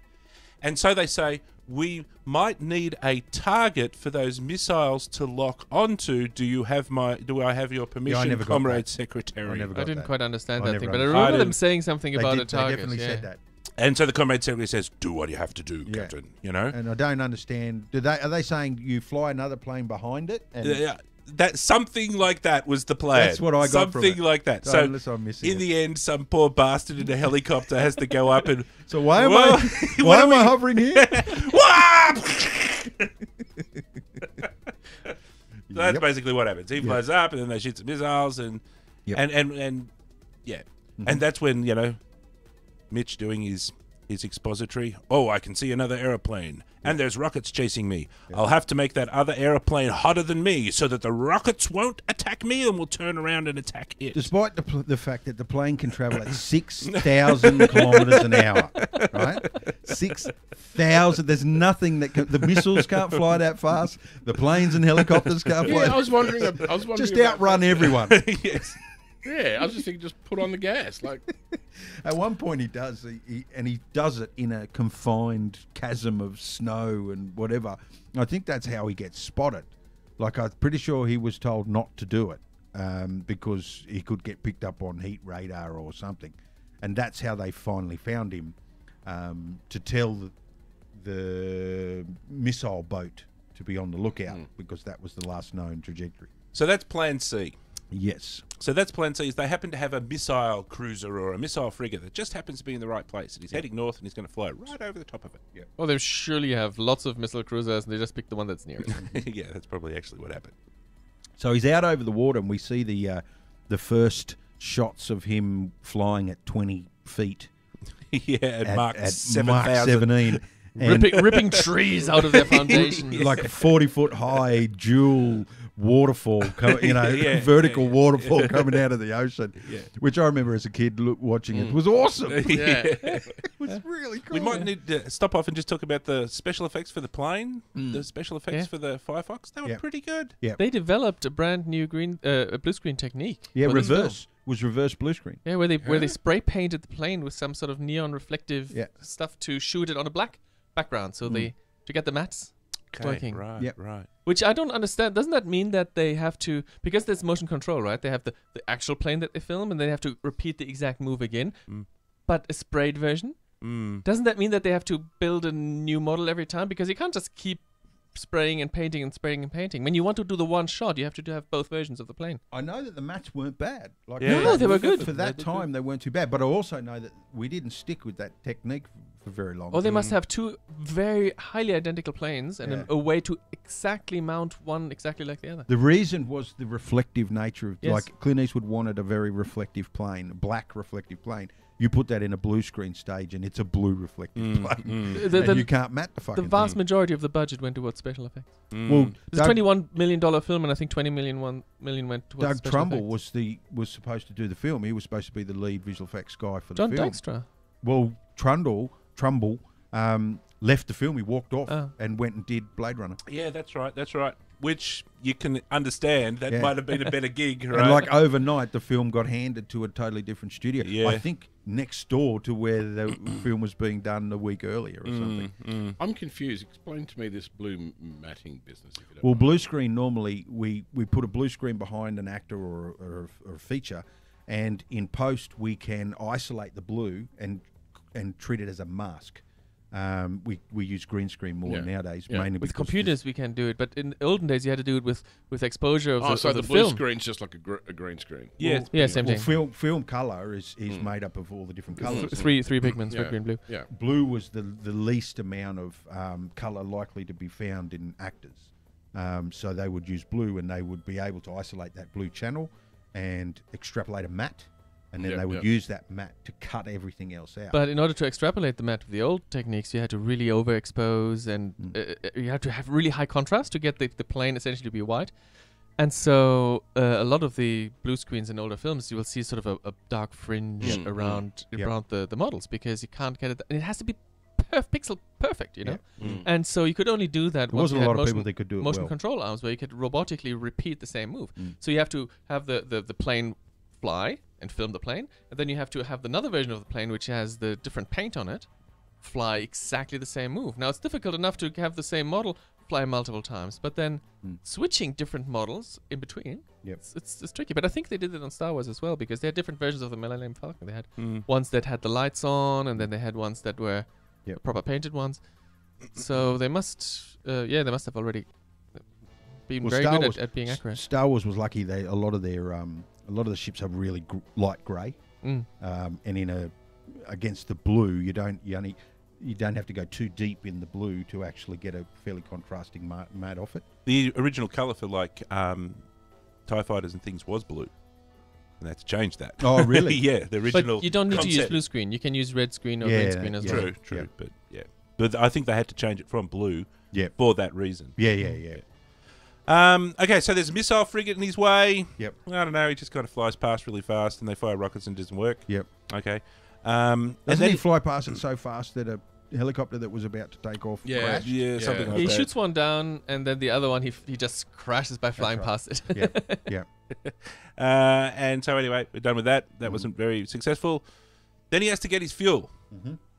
So he's got to land on an iceberg. And we get a mini ticking Shelf. clock moment where the calculator on the homing device, which was built into his transistor radio that he brought all the way from America, told him that he had to the refueling position was 40 miles away, but the fuel tank was telling him he only had 20 miles of fuel left. And I think it ran out, didn't he? He glides. Didn't he glide in? He glides. Oh, yeah. I think he glided. I don't know if you can glide with a plane that has such short No, wings. they become a brick. But Yeah. maybe if you have Mach 6, you can. Just a matter of being fast enough. Yeah, just slowing down So over a long period of time. Just when he thinks he's going to have to ditch in the ocean, A submarine pops up out of the ocean. And I think in the trivia I read they used footage from what's the famous ice station Zebra, Ice Station Zebra. where the sub breaks through the ice. It's the exact same footage. Yeah, right. yeah, I read Excellent. that too. I love that film. That's a good one to review. Okay, so cut a long story short there is he lands the plane on the ice. They stick a bunch of fuel in there. Yep. And he takes off and flies away. Yep. And meanwhile, everybody then the Russians turn up 1 second later and they all sort of all the Americans stand around and just... And we see John Ratzenberger. That's Did we? right. Yes. Yes. Where was he? As little henchman on the submarine. He's I didn't see that. He pops up everywhere. That guy, like I swear, he's a rebel in Hoth? Empire Strikes Back. Yeah. On Hoth. He's in every Pixar movie. Yep. Every single Pixar movie, there is a character played. He's by, always the deep talking him. guy. He's the pig in Toy Story. He's Yep. He's He's fish the at truck- school in I think Finding he's the Nemo. truck in Cars. Yep. What's Yep. this actor? Semi? Yeah, he's in look every like? Pixar movie. He's Yeah. in every Pixar movie. Mustache. Have you ever seen Cheers? He's the guy from Cheers. TVC, Yeah, The yeah. mailman, Cliff. Yeah, Cliff. Yeah. Cliffy Clavin. Cliff. Yeah. I'll have to... Yeah, I didn't notice him on the thing. Yes. That's interesting. He's the guy in this that has to steam the runway. Ah, He's right. got- And what is this 90 thing of the runway seconds thing? to They have steam. yeah. What the heck? He's got 90 seconds to steam a kilometre of runway. Yeah, with it. Yeah. It's impossible. We will make it happen. I think America. Pretty much. America. that whole sequence on the ice there, I thought was pretty cool. Like in this espionage, dramatic sort of film, there's a lot of banter. There's a lot of innocent banter going on. I think the first thing he says is check the windshield, check the oil, and clean the windshield for me, will you? And the other, I think the sub captain says, "You know how to make trouble for me." Yeah, yeah. As if they knew each other, and we knew that Yeah. they didn't know each other. And I thought that whole section was pretty cool. Yeah. It was like he's playing leapfrog from dangerous scenario to dangerous scenario, and this is the first time we see him sort of a little closer to home. Yeah. So, he takes off. Yep. And he's flying through the sky, and there's a bit of a there's a bit of a quotable line he says here. He says, "All right, I've got all my fuel. Everything's A-okay." What does he say? He says, heading home now. It's 16,000 miles to New York, and I'm wearing sunglasses. Yeah, one of those type of lines. But he says, put a couple of beers on the cold ones or something or other. Smoke me a couple of beers on the cold ones. I'll be back for breakfast. And just as he does that, the other... The helicopter comes first. Because they have Well, they have to put up the tent and pretend like they're scientists. Smile and wave, boys. Yeah. Wave. Smile and wave. yeah. What was it? Operation Completely Innocent or something they called it. Operation Weather Station or something like Yeah. that. Yeah.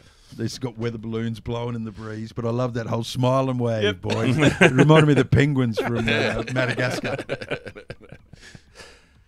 So anyway, Well, Grant, we which get the thinks bad guy music. We just when we think he's ready to fly off into the That's distance, right. and it's this scene where for some reason he's framed in the shot really weird. Yeah, off to one Off side. to the side. He's framed. It's a weird chase plane back here, and then we hear this dramatic music as the second MiG flies into the shot. Which found him just by pure eyesight.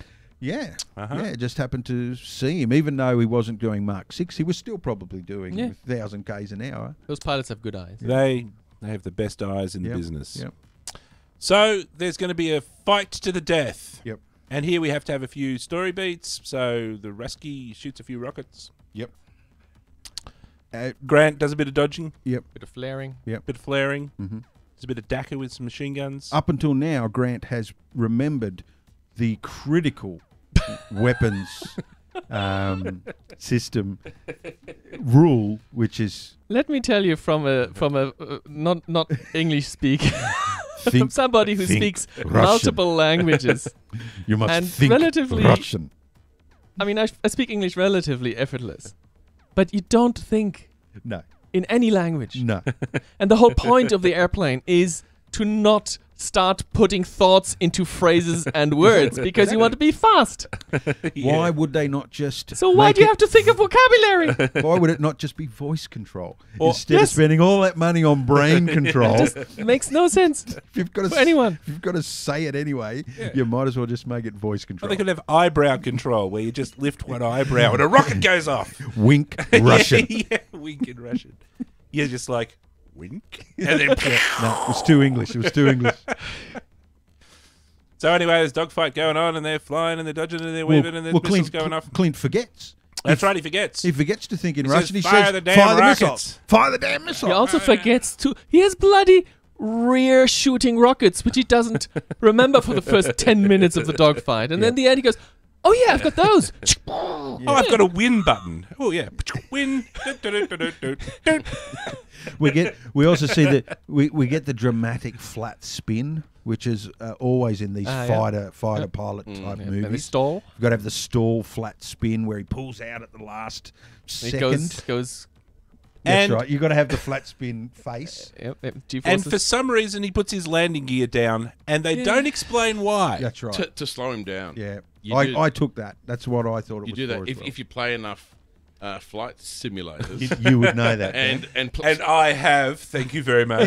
even in Elite Dangerous, if you put your landing gear down, you slow down a whole lot. Right, okay. I can see Whether the it- story logic there. Whether it stops a flat spin or not, I don't know. And I'm not sure how that makes you win a firefight with a MiG. But anyway, he puts his thing down. And we get the rivalry moment of respect. Yeah, they get a bit of respect. Where he survives the flat spin, he comes up to altitude, and the bad guy comes up beside him. Yes. They look at each other, And they give each other a little one of those salutes. give a little salute, Yeah. and then he drops back into the tailing position, and then Clint blows him out of the sky with the rear-facing rockets. The butt rocket. Which he had all the time. He goes, ha ha. And he's dead. What I miss was that the airplane wasn't talking. This is the days of Knight Rider. It's thought controlled. Why doesn't it have a sexy female voice that talks to him? That would have been a very smart move. Natasha. Yes.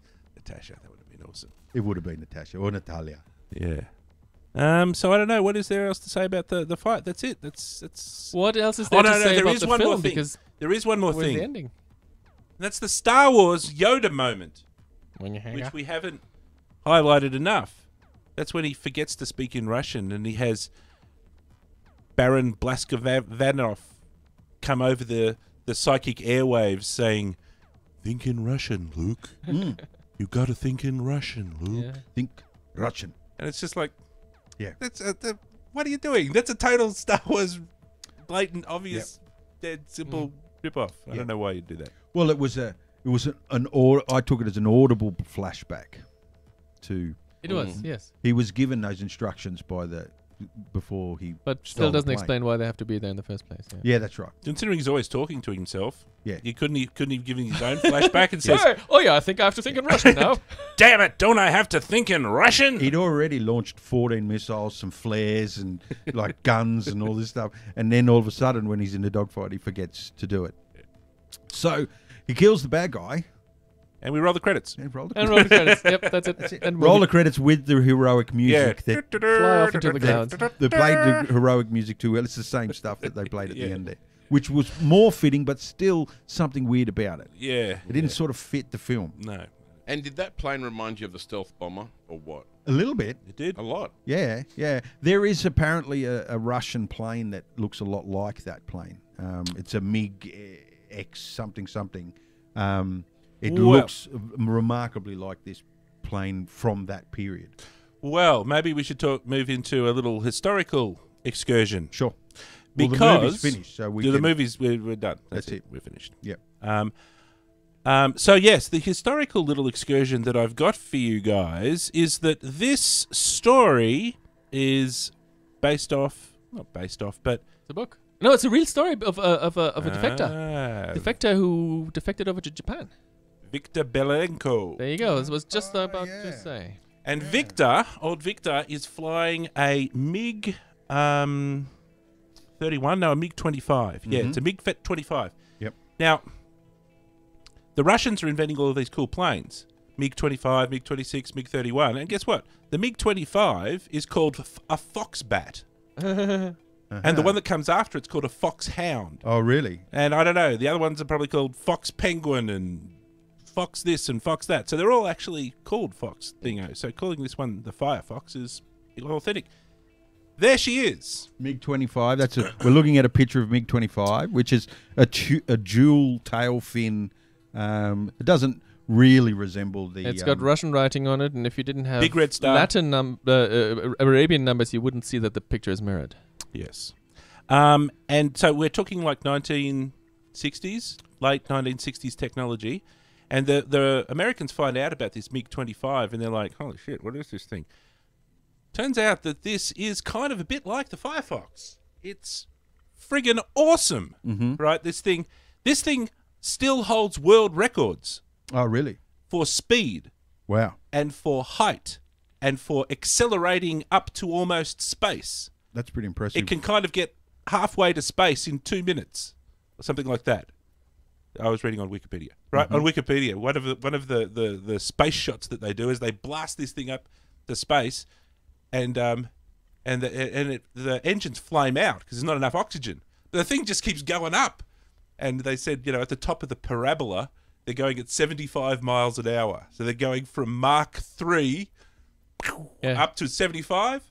He's weightless. There must be a moment where the pilot is weightless. And then it drops back down again, and he turns the rockets on and lands. So this thing's blisteringly fast, and it's it's an intercept fighter.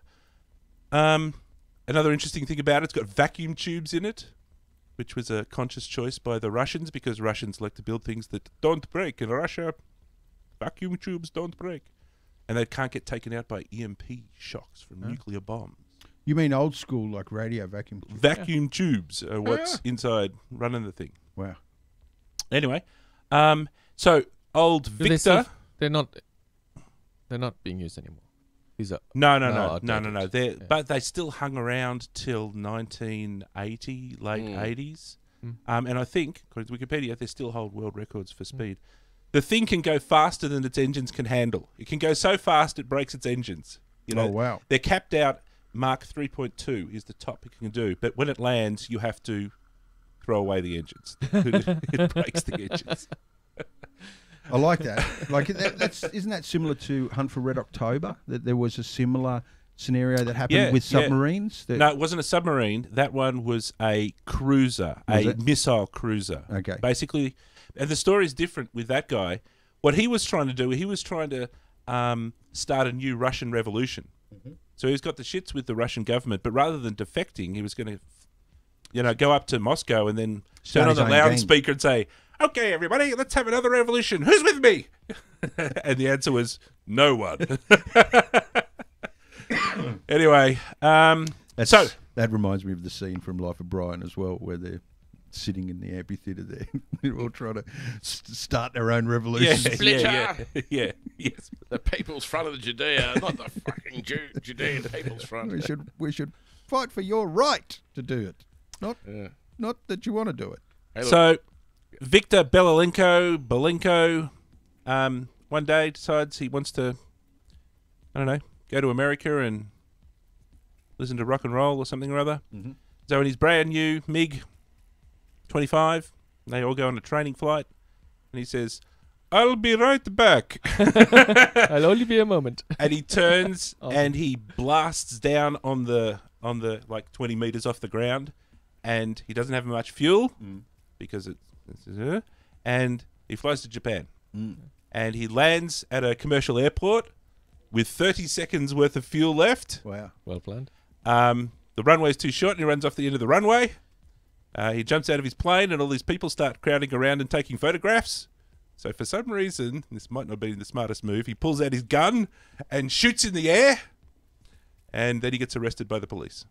And they charge him with unlawful discharge of a firearm. That's one of the charges he gets slapped on him. Steps out of a weapon of war. Yeah, and says, I don't know, all these people taking photos, so he decides to shoot in the air to scare them off or something. I don't know what he was thinking. It's the Russian way. Yes, it's the Russian way. That's We right. celebrate. Russia and Texas. Yes. It's how we do it. And then what happened, I'll continue the story, is the Russians called up and said, that pilot dude, can we just, can you have a chat with him? And Is it the first premier that calls? Yes. He says, can you bring, hello? Yes, this kind of is what happens. They wonder if they could have a meeting with him and if they could send him back.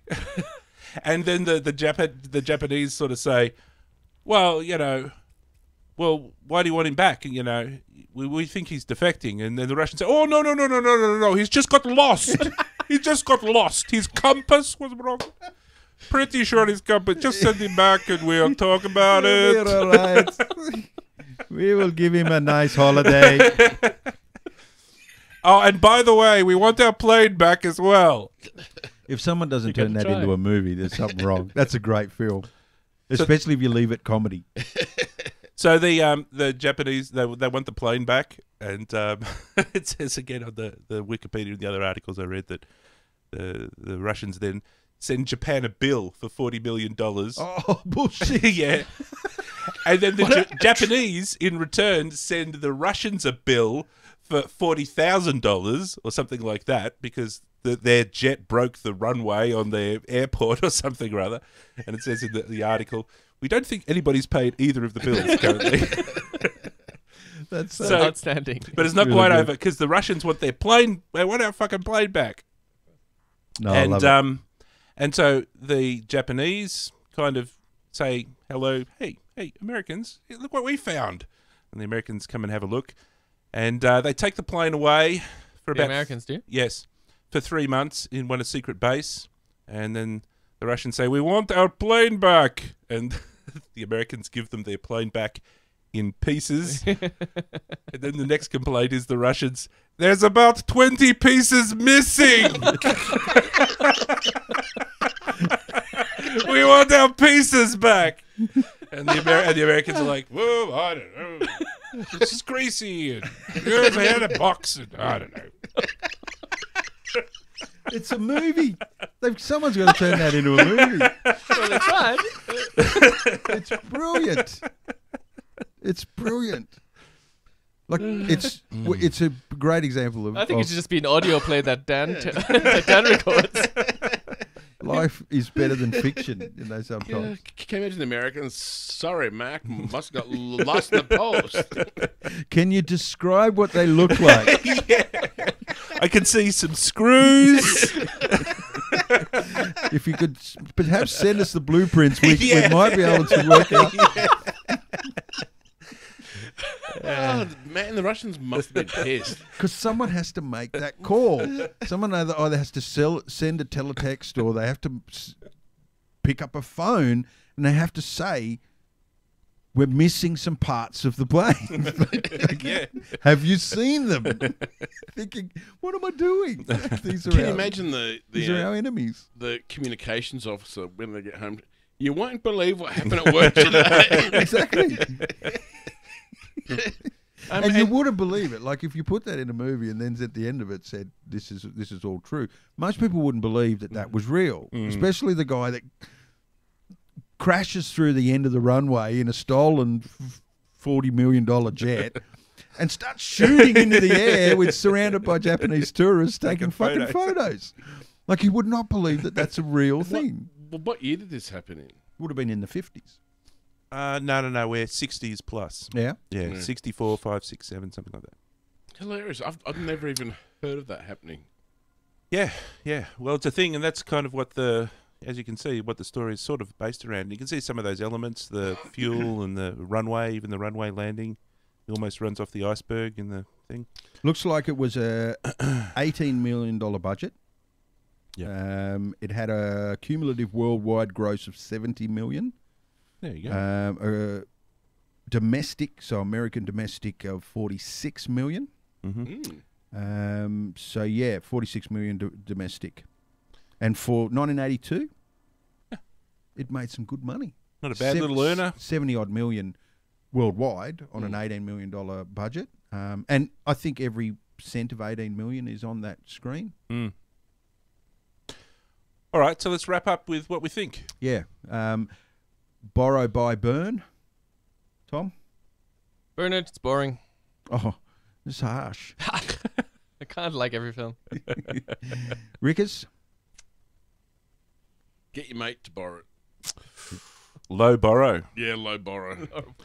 No, I'm solid. Come on, have a spine, man. borrow. No. I think you We have a You gotta- 3-point system, not You got to stop 2.5 and introducing 1.15. decimal points to Don't this listen to system. these guys, man. You go analog, man. If you need to, fucking do We it. need a 10-point system. It's like, how many ducks? Well, it's 4 squirrels. I would say definitely 4 squirrels. It's a borrow from me. All right, To gentlemen. borrow from me. That's it. So catch us on the socials, Dan. YouTube, but nobody catches us on YouTube, so catch us on Stitcher. Definitely Stitcher, and our podcast is really where we spend our time and effort. We try to make our voices sound pristine and radio-like, which we don't do with our vision, because you can't polish these turds. we sound a lot sexier than what we look. Absolutely. Yeah. When you take the Wait vision for the away, 100th show. it's a Wait it's till a the 100th very show. good. It's the best looking show you'll find Yep. on Stitcher and iTunes. Okay, so that's it. Until next time, it's bye for me. Think in Russian. До свидания. What is your industry? That story's hilarious. How many of you